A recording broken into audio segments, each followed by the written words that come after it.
sehebat-hebatnya orang, ketika divonis HIV positif, pasti mentalnya akan down. Dan disinilah kami mencoba untuk mengajak mereka, merangkul mereka, memanusiakan mereka, agar mereka tidak dikucilkan. Saya tidak dibayar, malah saya membayar.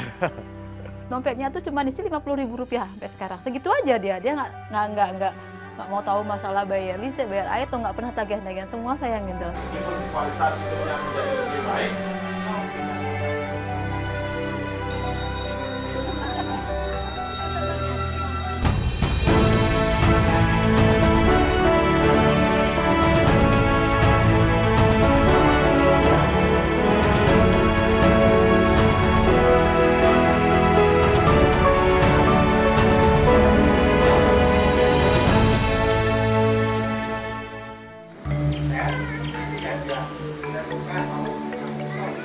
Seperti inilah rutinitas yang dilakukan oleh para relawan peduli orang dengan HIV/AIDS atau ODA di Kabupaten Jembrana, Bali.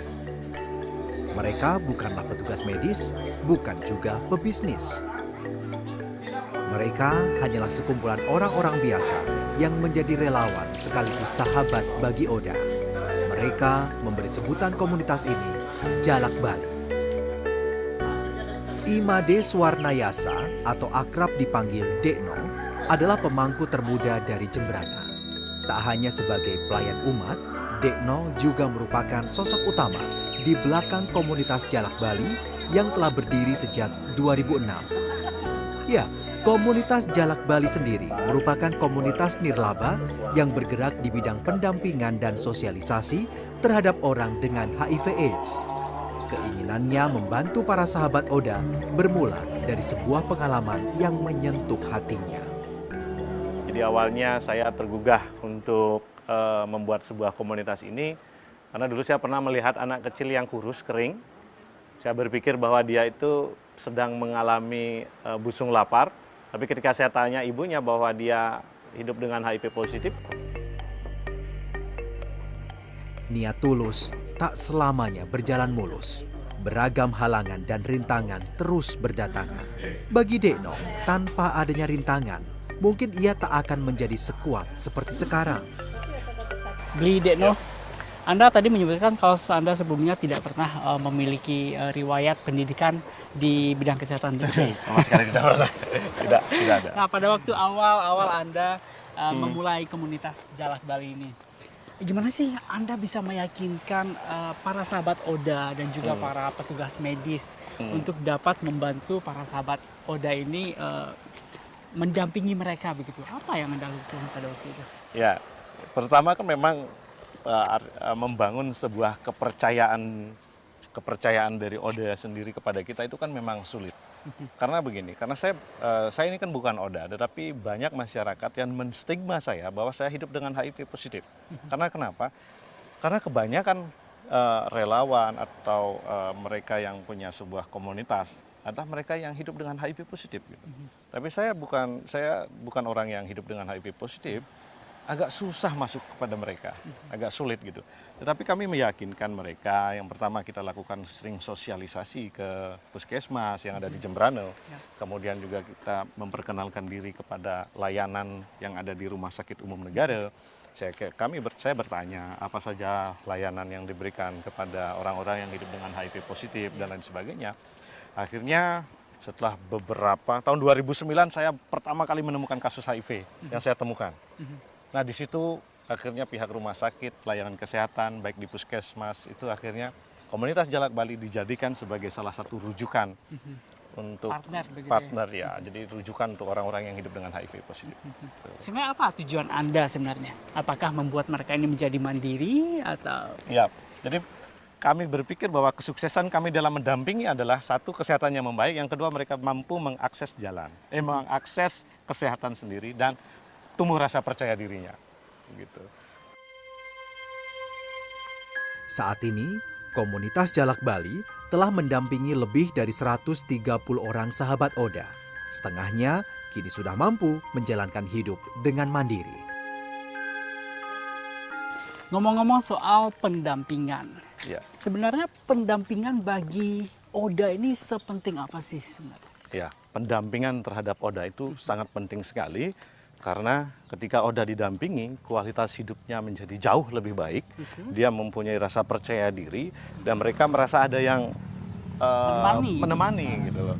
Karena selama ini kan stigma kemudian diskriminasi terhadap Oda kan lumayan tinggi. Kadang-kadang ada yang sampai Oda yang bisa dikeluarkan dari desanya, dikeluarkan dari banjarnya, dan di sini posisi kami untuk mendampingi dan memberikan advokasi kepada warga yang ada di sekitar Karena mereka. sejatinya mereka sangat membutuhkan moral. Dukungan moral itu sendiri gitu. Lalu bentuk pendampingannya ini secara spesifik lagi kayak gimana? Ya, kalau pendampingan kita biasanya kalau kita melakukan pendampingan dari rumah seperti apa yang kita lakukan hari ini, pada intinya adalah mengecek bagaimana kondisinya, kemudian kualitas terapi obatnya, kemudian juga kadang-kadang kita mendengarkan curhat mereka, kita menjadi pendengar yang baik, kayak begitu. Susah nggak sih jadi pendengar yang baik bagi Oda sendiri gitu? Sangat susah. Karena apa? Karena mereka curhatnya bukan hanya sebatas penyakitnya mereka saja gitu, tapi mereka kadang-kadang curhatnya juga kepada hal-hal yang pribadi gitu. Nah, ketika masuk ke ranah pribadi kita kalau kita ada solusi, kita kasih solusi. Yang jelas kita memberikan motivasi mereka gitu. Triknya seperti apa nih biar bisa? Wah, banyak sekali triknya. Jadi kalau tidak bisa di ini ya. Yang paling penting adalah bagaimana kita atau mereka bisa percaya dulu sama kita. Karena ini terkait dengan konfidensialitas, Menumbuhkan kerahasiaannya, kepercayaan. itu yang paling penting. Setiap minggunya, Dekno rutin mendampingi para sahabat Oda. Alasannya hanya satu, ia tak tega melihat jiwa-jiwa yang berputus asa. Salah satunya, Adinda. 7 tahun sudah, Adinda menjalani hidup sebagai seorang HIV positif. Menurut Adinda, ia tertular dari suaminya yang pertama. Kini, Adinda telah menjalin rumah tangga kembali. Karena patuh akan aturan medis, upaya pengobatan yang dilakukannya pun berbuah manis. Kini, ia hidup layaknya orang sehat, bahkan suami dan anak-anaknya terbukti HIV negatif. Ketika ibu divonis HIV pada waktu itu, seperti apa reaksi ibu pada waktu itu yang ibu rasakan? Saya sangat shock dan merasakan bahwa hari itu saya merasakan mati karena setiap pendengaran orang HIV itu tidak bisa hidup dan dia pasti mati karena tidak ada obatnya. Saya beranggapan dan saya pasti mati. Seperti itulah. Lalu penerimaan keluarga pada waktu itu, orang-orang terdekat begitu, seperti apa? Ya pasti jelas. Saya pun tidak bisa disembunyikan terkena HIV, semua orang tahu. Dan pasti yang jelas stigma dan diskriminasi itu sangat berat sekali bagi saya. Yang stigma saya terima itu selama 6 bulan sangat berat. Keluarga dan masyarakat tidak berani dekat dengan saya. Saya menjauh, makan, tidak berani mengambil makanan saya, mandi pun. Bahkan dia jalannya pun sampai nggak berani berdampingan, apalagi bersentuhan. Apa yang ibu lakukan untuk menghapus stigma di masyarakat ini nih? Bahwasanya orang-orang HIV itu tidak harus dijauhi, bahkan kita bisa hidup bersama. Bahkan ibu juga membuktikan bahwa anak ibu yang sekarang negatif, Iya. gitu, dan suami ibu juga negatif. Apa? Yang saya lakukan untuk meyakinkan masyarakat, yaitu saya bersama komunitas Jalak Bali mengadakan sosialisasi dan juga saya dari diri saya sendiri pun memperlihatkan bahwa saya itu sehat. Kita harus rajin berobat dan juga terapi di rumah sakit dengan terapi yang tepat waktu. Kita memperlihatkan diri kita nggak sehat-sehat saja dan masyarakat pun beranggapan kita itu tidak sakit.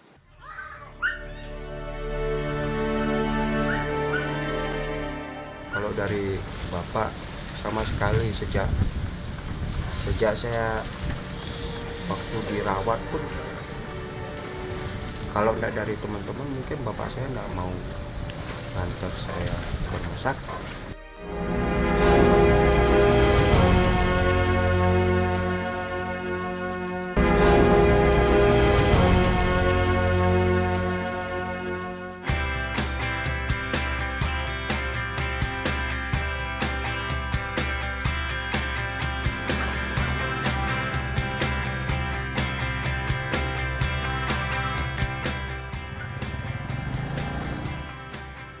Sepintas, tidak ada yang berbeda dari sosok pria ini.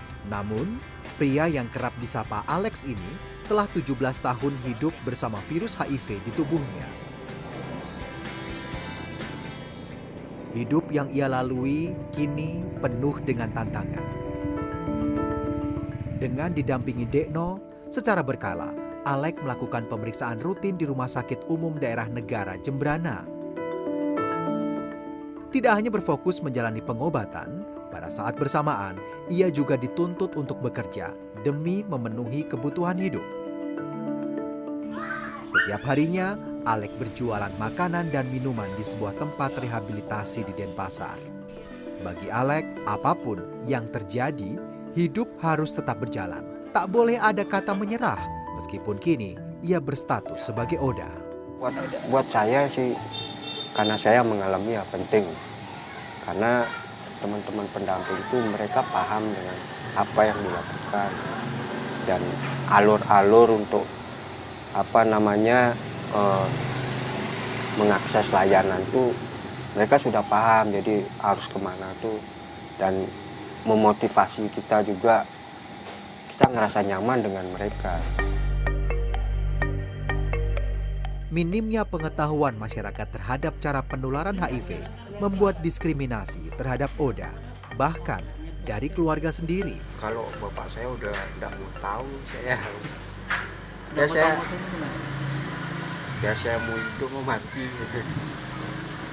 Ya udah, sebetulnya males sih kalau ngomong sama ngomongi bapak saya itu.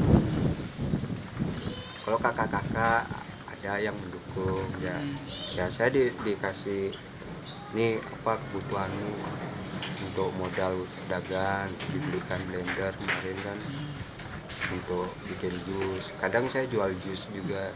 Tapi dari Bapak sama sekali nggak? Kalau dari Bapak sama sekali, sejak saya waktu dirawat pun, kalau enggak dari teman-teman mungkin Bapak saya nggak mau nganter saya ke rumah sakit. Buat Bapak di rumah sih saya tetap sayang sama Bapak. Ya sebagai anak saya hanya berusaha menjalankan hidup sebaik-baiknya. Tapi saya minta maaf kalau apa yang saya lakukan mungkin tidak sesuai dengan harapan Bapak. Daripada nunggu lama. Sesungguhnya, bagi sahabat-sahabat Oda, dukungan dari orang-orang terdekat adalah kunci serta semangat agar bisa bertahan hidup lebih lama. Sangat penting. Mereka kan dukungan support dari keluarga itu yang penting. Soalnya kalau tidak ada dukungan, apalagi keluarga terdekatnya aja sudah menjauhi, dia malah jadi depresi, frustasi, tidak mau minum obat. Akhirnya kan dengan tidak minum obat otomatis kan virusnya yang bertambah banyak, dia makin drop, akhirnya cepat menimbulkan kematian, menyebabkan kematian. HIV/AIDS memang menjadi penyakit yang selama ini ditakuti oleh masyarakat. Maka perlu adanya informasi yang jelas tentang seperti apa penularan penyakit yang menyerang sistem kekebalan tubuh manusia ini. Penularan itu seperti tadi sudah saya sampaikan lewat hubungan seksual, jarum suntik atau lewat ibu hamil ke anaknya. Tapi kalau misalnya tinggal serumah, menggunakan alat makan bersama, pemakaian alat mandi bersama itu tidak menyebabkan penularan. Diharapkan dengan semakin jelasnya informasi tentang cara penularan penyakit ini, maka miskonsepsi ataupun kekeliruan yang berkembang di masyarakat dapat dihindari. Tentunya stigma negatif bagi para Oda pun dapat dihindari. Inilah yang menjadi alasan berdirinya komunitas Jalak Bali ini. Dokter mengatakan bahwa Anda dengan HIV positif, siapa yang mentalnya tidak down, siapa mentalnya tidak jatuh, sehebat-hebatnya orang, ketika divonis HIV positif, pasti mentalnya akan down. Dan disinilah kami mencoba untuk mengajak mereka, merangkul mereka, memanusiakan mereka, agar mereka tidak dikucilkan.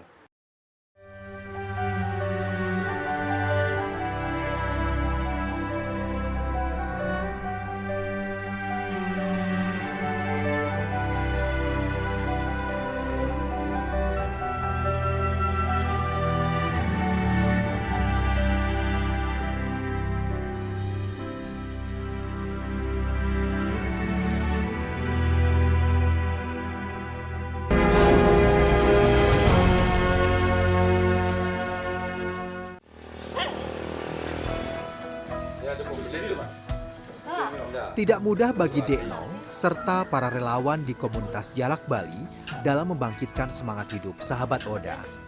Beragam upaya ditempuh agar mereka dapat hidup layaknya orang biasa. Salah satunya adalah dengan membuat kerajinan tangan ini. Selain memberikan bantuan pendampingan medis, apalagi nih yang dilakukan oleh komunitas Jalak Bali? Ya, bagaimana membangun sebuah kepercayaan diri kepada pasien-pasien kami, dampingan-dampingan kami. Ya, salah satunya kami membuat kerajinan dari koran. Karena kalau kita memberikan mereka uang, kita juga tidak punya uang nih. Itu apa yang kita berikan gitu. Jadi makanya yang saya berikan adalah keterampilan. Dan keterampilan ini pun saya pelajari dari internet gitu. Semua dari internet, saya belajar, kemudian saya aplikasi, dan teman-teman yang secara fisik sudah sehat, kemudian mentalnya sudah mulai membaik. Jadi kita latih di sini secara gratis, dan ketika mereka sudah bisa membuat ini, jadi hasil produk mereka itu kita bantu jual gitu. Artinya ketika Anda memulai ini, Anda sendiri masih belajar begitu? Iya, saya masih belajar, tetapi dengan motivasi, saya memotivasi diri sendiri. Bagaimana teman-teman ini harus berdaya? Kita berdaya, kita maju bersama-sama. Intinya begitu. Sama-sama maju. Dan kan ketika banyak kepala nih, banyak kepala, ada banyak ide. Ketika banyak ide kan kreativitas kita semakin banyak gitu. Kita dulu hanya bikin sebatas tempat untuk persembahyangan umat Hindu gitu. Tapi sekarang kita sudah bisa membuat tempat air mineral, kemudian tempat tisu, kemudian kita bisa bikin bingkai, guci dan lain sebagainya. Semakin banyak ide, ya.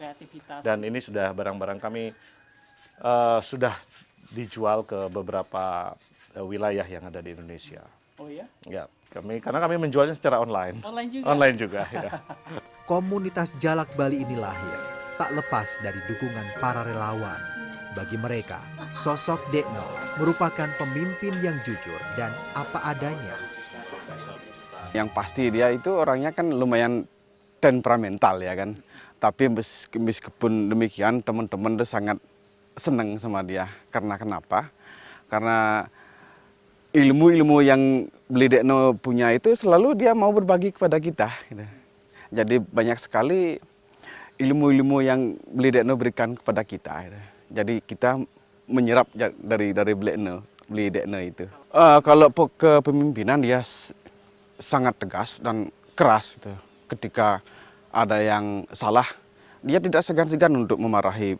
Kamu itu salah. Dia tidak segan-segan seperti itu.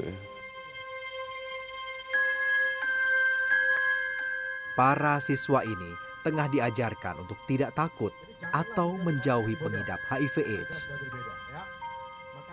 Komunitas Jalak Bali sendiri rutin mengadakan penyuluhan kepada masyarakat, khususnya para generasi penerus bangsa.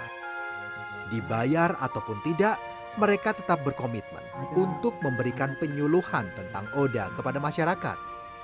Karena bagaimanapun juga, sebagai sesama manusia, bukanlah Oda yang perlu dijauhi, melainkan penyakitnya.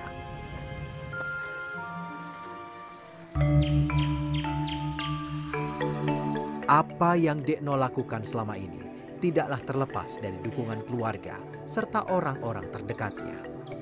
Bagi Dekno, sosok pahlawan sebenarnya adalah pendamping hidupnya, istri yang selalu setia menemani saat suka maupun duka. Kemanapun ia pergi, doa tulus sang istri yang selalu setia mengiringi langkahnya. Istri saya dong. Istri saya support saya 100%. Jadi dia tidak pernah punya perasaan apa-apa. Malah kadang-kadang istri saya sering saya ajak melakukan pendampingan. Jadi kalau dulu sering saya ajak ketika ada klien nelpon yang perlu diantar ke rumah sakit malam-malam, biasanya istri saya ikut. Jadi istri saya adalah orang yang mensupport saya. Dulu dia kan nggak kerja.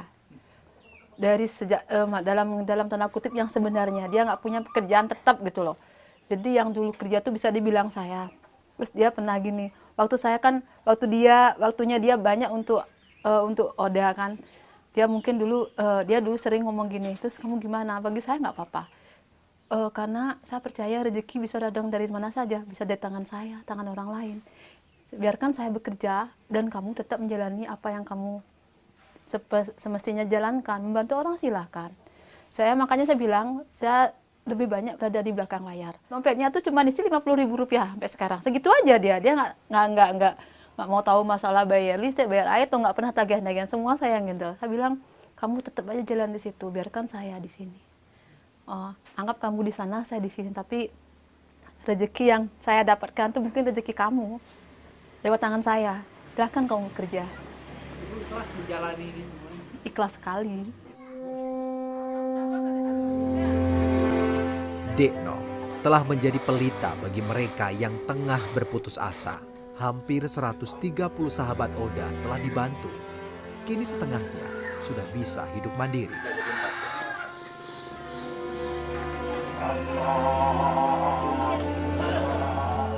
Bagi Dekno, bukan materi yang dicari, namun lebih dari itu, menumbuhkan semangat hidup bagi pasien Oda adalah kebahagiaannya. Suatu hari mudah-mudahan Tuhan memberikan saya seorang donatur atau ada donatur.